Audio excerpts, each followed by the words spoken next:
ఎన్నికల ముందు మహిళలకు వాగ్దానం చేసిన పథకాలన్నింటినీ రక్షించాలి. కాంగ్రెస్ ప్రభుత్వ మహిళలపై నిర్లక్ష్య వైఖరి, జై తెలంగాణ. కేసీఆర్ గారి నాయకత్వం, కిషోర్ అనే నాయకత్వం, జగదీశ్వర్ రెడ్డి గారి నాయకత్వం, కేటీఆర్ గారి నాయకత్వం. జై తెలంగాణ. ఈ రాష్ట్రాన్ని దివాలాకోరు విధానాలతో పరిశీలిస్తున్నటువంటి విషయం ప్రజలందరికీ తెలిసిందే.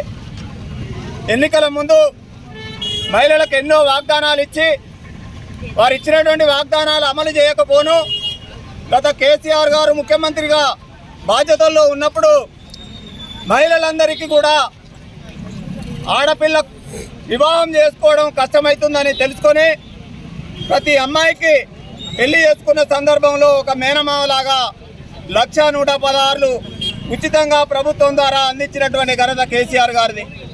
అలాంటి కళ్యాణ లక్ష్మి, షాదీ ముబారక్ పథకాలను ఈరోజు అధికారంలో ఉన్నటువంటి కాంగ్రెస్ ప్రభుత్వం, ముఖ్యమంత్రి రేవంత్ రెడ్డి గారు ఒక వ్యక్తితో హైకోర్టులో రిట్ వేసించి ఆ రిట్ మీద హైకోర్టులో చర్చ జరుగుతున్న సందర్భంగా ప్రభుత్వానికి ఒక నెల రోజులు గడువిచ్చినా వాటి మీద సమాధానం చెప్పకుండా కేసీఆర్ గారు తెచ్చినటువంటి 8 జీవోల మీద స్టే ఇచ్చి కళ్యాణ లక్ష్మి, షాదీ ముబారక్ పథకాలను ఆపించే విధంగా ఈ కాంగ్రెస్ ప్రభుత్వం నిర్లక్ష్యం వహించింది.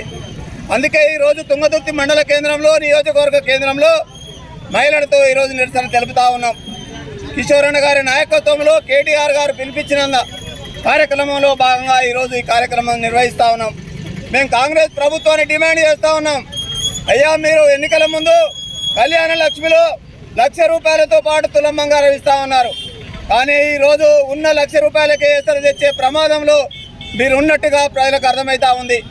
మీరు కోర్టుకు సమాధానం చెప్పలేదంటే ఈ రిట్ వెనకాల మీరే ఉన్నారని మాకు అర్థమవుతా ఉంది. అందుకే హైకోర్టు ఇచ్చినటువంటి స్టేను వెంటనే విడుదల చేయించి కళ్యాణ లక్ష్మి, షాదీ ముబారక్ పథకాలను కొనసాగిస్తూనే మీరు ఇచ్చినటువంటి వాగ్దానాలను కూడా అమలు చేయాలని, మహిళలకు న్యాయం చేయాలని డిమాండ్ చేస్తున్నాం. నియోజకవర్గానికి ధర్నా చేయడానికి వచ్చిన ఇక్కడికి షాదీ ముబారక్, కళ్యాణ లక్ష్మి వెంటనే మాకు అమలు చేయాలని, గతంలో కేసీఆర్ ఉన్నప్పుడు ఇచ్చినప్పుడు ఈయనకి ఇవ్వడానికి ఏమవుతుందండి? అతని సొమ్ము వాళ్ళకి ఇవ్వాలి కదా, ఈయన బ్యాన్ చేయడానికి ఈయనెవరు? మా సొమ్ము మాకు వెంటనే అమలు చేయాలని ధర్నాకు మద్దతు తెలపడానికి వచ్చినాం. Thank you.